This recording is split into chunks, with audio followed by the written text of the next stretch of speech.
primer bloque de Fuera de Serie y ya arrancamos con la economía, que siempre es un tema que tenemos dando vueltas. Estamos en comunicación con Iván Kachanowski, que es licenciado en Administración de Empresas, doctorado en Economía por la UCA y jefe economista en Libertad y Progreso. ¿Qué tal, Iván? Bienvenido. Sí, ¿qué tal? ¿Qué tal? ¿Cómo estás? Muy bien, ¿vos? Bien, me alegro. Muchísimas gracias. ¿Qué tal, Iván Kachanowski? Baltasar Schubert te saluda. Gracias por estar con nosotros. Gracias a ustedes. ¿Cómo están? Muy bien. Bueno, queríamos consultarle algunas curiosidades, como si cree, por ejemplo, que el presidente Macri fue demasiado optimista sobre cómo resolver la cuestión económica, o hubo hasta aquí mala praxis económica para mejorar las cosas. Desde luego que fue optimista.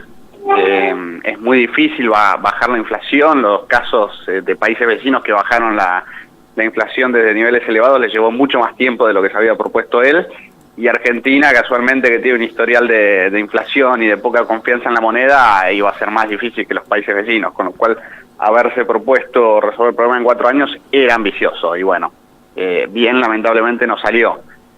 Y que en cuanto a la mala praxis, no creo que haya habido mala intención, pero sí creo que fue un poco irresponsable el hecho de depender tanto de la deuda, es decir, no quedaba otra que endeudarse, pero me parece que la apuesta fue seguir gastándolo al nivel de gasto que teníamos, porque nos iban a prestar financistas de afuera durante el primer gobierno. De golpe, en marzo del año pasado, cuando cambian el contexto internacional, nos dejan de prestar y no había un plan B, y por eso tuvimos que recurrir al FMI. Desde ese sentido me parece que sí fue un poco más irresponsable el gobierno de no haber encarado una baja del gasto público gradual, no hablo de una baja de shock, sino que se dedicó, digamos, simplemente a endeudar un gasto que tenemos que financiar, que sabemos que no podemos financiar. Claro, tal cual, es como que se empezó a gastar a cuenta estando tranquilos haciendo la plancha.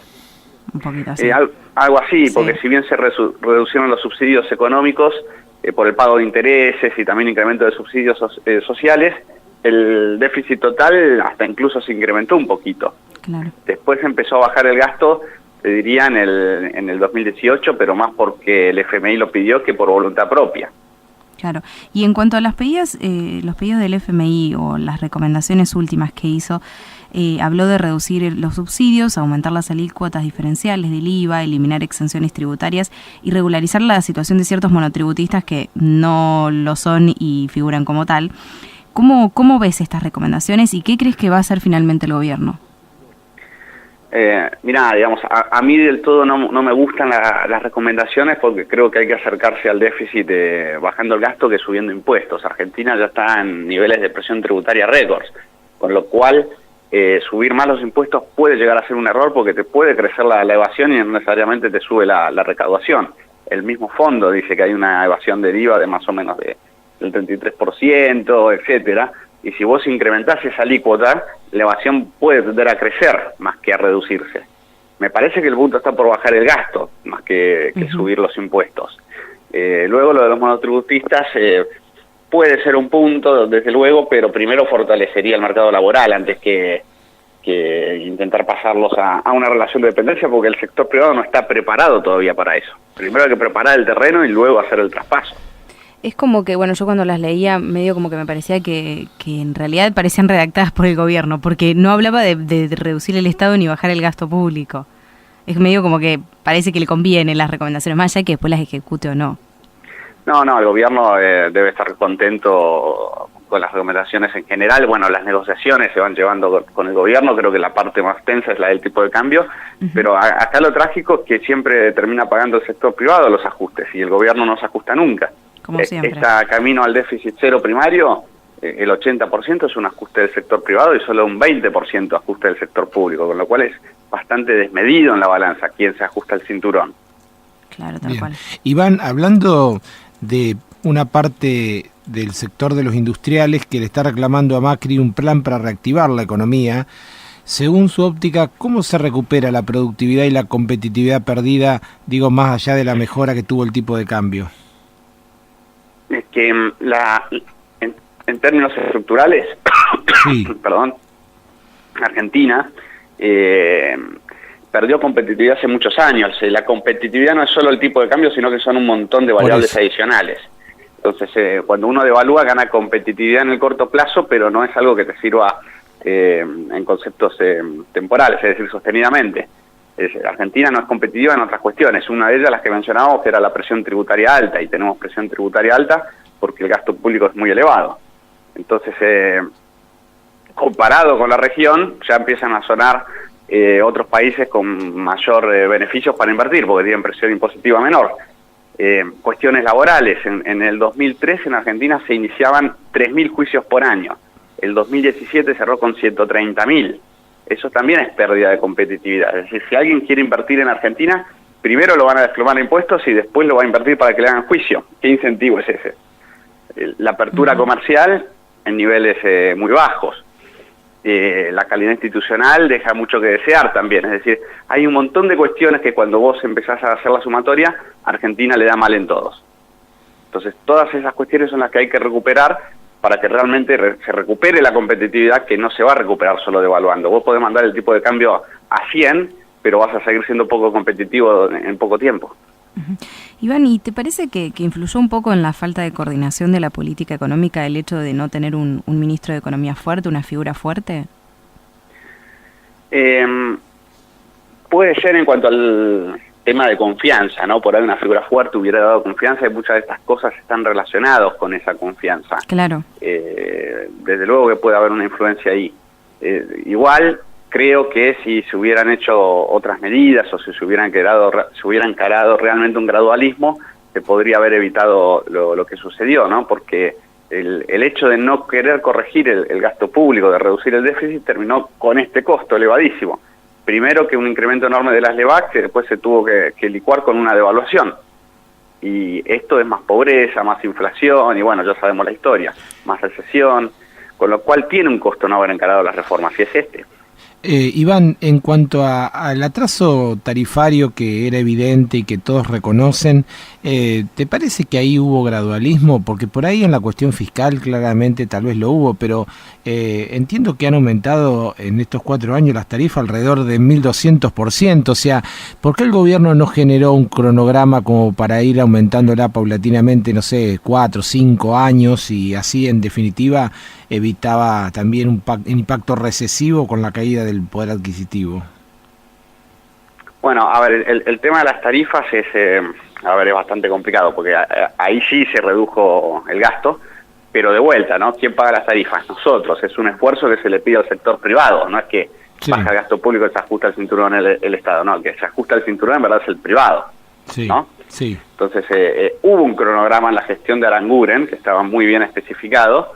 Lo que pasa es que después las tarifas de electricidad y de gas se dividen en tres partes, ¿no? Tenés la producción o generación, que está en dólares, el transporte y la distribución, que está en pesos y siguen distintos índices para su actualización, y después la parte impositiva. Entre esas tres partes vos formás la factura de electricidad y de gas. Como la primera está en dólares y hubo unas devaluaciones fuertes, todo el trabajo que venías haciendo de subsidios se fue licuando de vuelta. Entonces incrementaste las tarifas, pero de vuelta se te redujo el subsidio porque subió el dólar. Entonces se generó una incertidumbre, y ya habíamos subido bastante el precio de las tarifas, le habíamos pegado bastante a la gente en ese sentido, que ahora ya no hay cronograma y está en incertidumbre. El problema de subir las tarifas fue no hacerlo acompañando con las reformas estructurales que se vienen demandando. O sea, vos no podés simplemente sincerar las tarifas sin encarar las reformas estructurales, porque te va a pasar esto. En algún momento el salario no va a acompañar esta suba, porque el problema no son las tarifas, el problema es que el salario no acompaña. Si vos comparás con la región, las tarifas están por debajo del promedio de la región. Si vos comparás la presión impositiva, estás por arriba del promedio de la región, y eso es lo que te impide que el salario crezca y pueda acompañar las tarifas. Iván, a la luz de los acontecimientos, por supuesto, y con el diario del lunes, o en tu mirada como economista profesional, la reparación histórica, más allá del alcance social que tiene básicamente saldar una deuda con los jubilados, fue acertada, digo, porque la primera etapa se iba a cubrir con el blanqueo, pero después ese costo fiscal, ¿en cuánto impactó en el gasto público? ¿Cómo se sostiene? El problema con la reparación histórica era que, desde mi visión, estaba pensado para que funcione con una baja de la inflación, y ahora que la inflación sube, empieza a complicarse. Es decir, la reparación histórica va a generar que varios jubilados